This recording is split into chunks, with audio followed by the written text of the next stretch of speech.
Assalamualaikum warahmatullahi wabarakatuh. Perkenalkan, nama saya Rahma Fauzia, NPM 1922070030. Di sini saya akan praktikum asuhan kebidanan masa nifas. Di sini saya akan membuat video yaitu tanda bahaya pada masa nifas. Selamat pagi Ibu.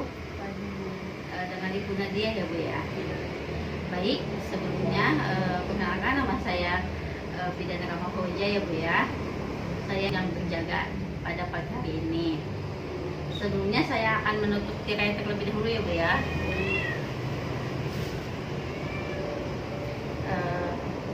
Di sini saya akan memberikan pendidikan kesehatan atau memberitahu Ibu tanda dan bahaya masa nifas. Karena Ibu nanti siang mau pulang ya Bu ya. Baik, Ibu semalam persalinannya Bu ya.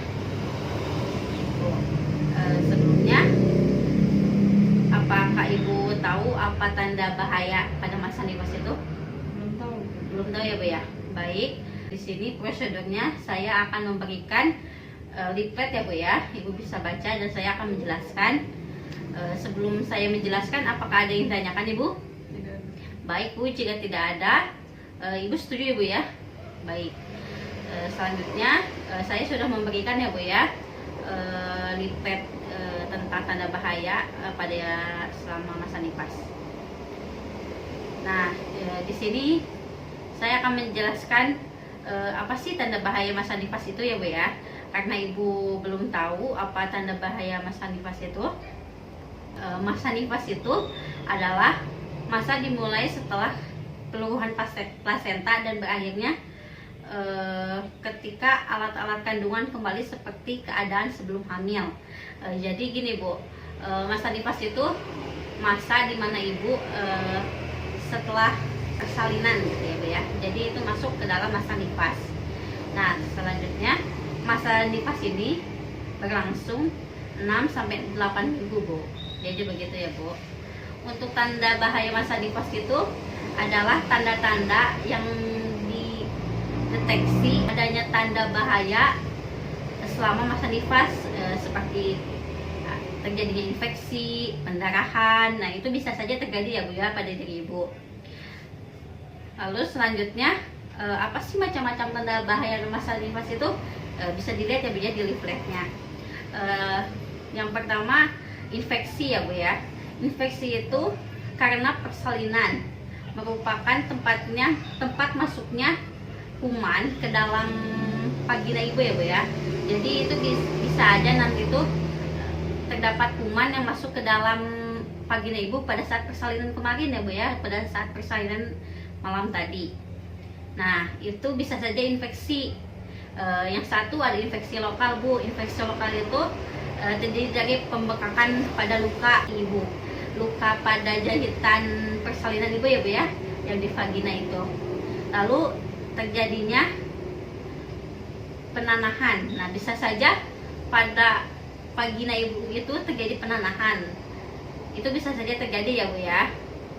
Jadi Ibu harus mengeceknya pada saat BAK ya, menggunakan kaca bisa ya Bu ya. Lalu selanjutnya ada infeksi general ya Bu ya. Infeksi general itu Ibu akan merasakan sakit, lemah ya Bu ya. Pokoknya Ibu sangat nggak ada tenaga untuk mempekerjakan yang lain-lain gitu Bu.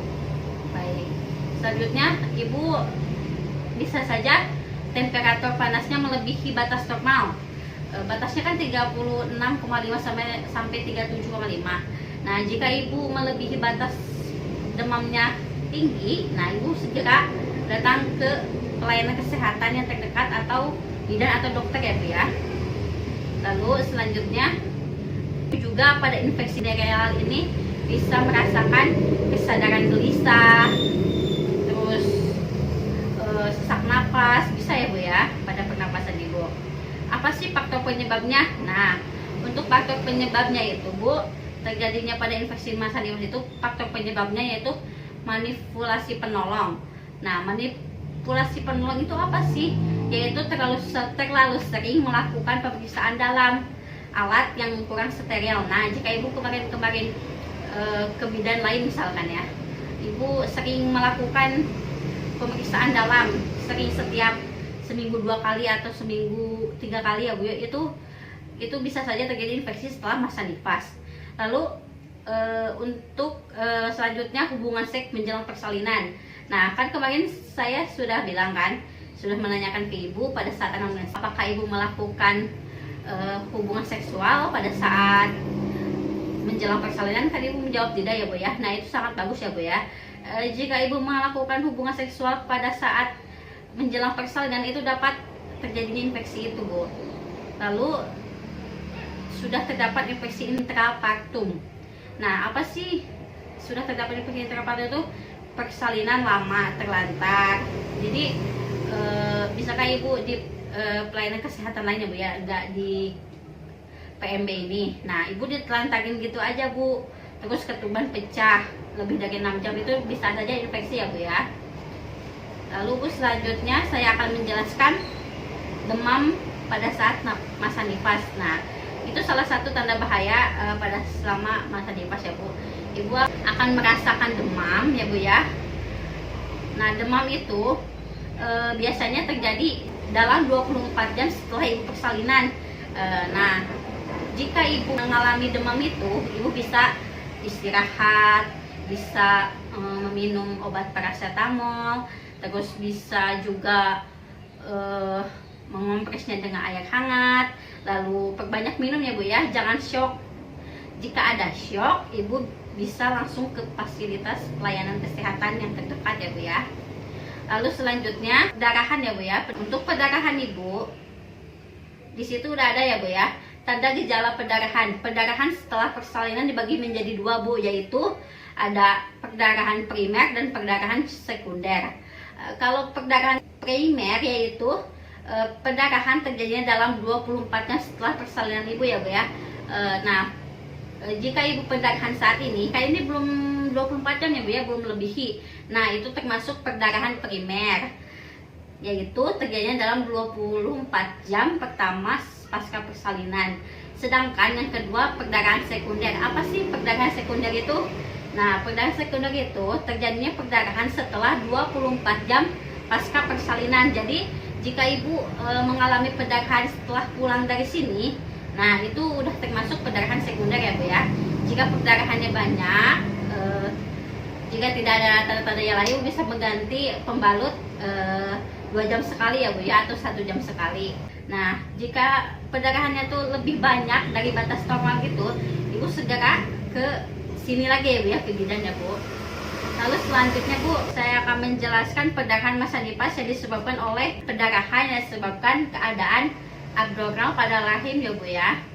Ada juga beberapa keadaan abnormal seperti ada subinvolus uteri ya Bu ya, yaitu proses involusi rahim tidak berjalan sebagai semestinya. Nah, sehingga proses pengecilan rahim terlambat. Nah, itu jadi akan menyebabkan subinvolusi uteri Bu. Terjadinya infeksi pada endometrium ibu ya Bu ya. Jadi apabila ada sisa plasenta di dalam perut ibu ya Bu ya. Apakah ibu mengerti Bu? Nah, selanjutnya pendarahan masa nifas sekunder selanjutnya pendarahan masa nifas sekunder, yaitu sama seperti tadi, yaitu terjadi melebihi 24 jam ya Bu ya. Nah, penyebabnya itu terjadi infeksi pada endometrium, sama ya Bu ya, terjadinya terdapat sisa-sisa plasenta pada perut ibu ya Bu ya, di dalam rahim ibu itu. Lalu selanjutnya preeclampsia alba dolens. Apa sih itu tuh? Yaitu infeksi purpuralis yang mengenai pembuluh darah vena. Nah, jadi jika ada pendarahan seperti itu, berarti itu tuh ada penyebabnya pada darah vena ibu Bu. Jadi begitu. Nah, gejalanya tuh apa sih? Gejalanya tuh terjadinya pembengkakan pada tungkai, lalu berwarna putih, terasa sangat nyeri ya Bu ya badan ibu, terus tampak bendungan pembuluh darah pada sekitar vagina ibu. Lalu selanjutnya temperatur demam panas ibu itu meningkat, ya itu melebihi batas normal tadi ya Bu ya. Baik, sampai sini apa ibu mengerti Bu?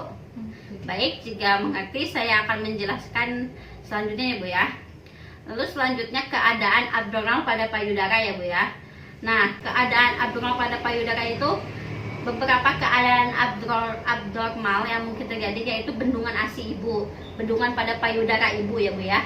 Yaitu disebabkan penyumbatan pada saluran ASI ibu.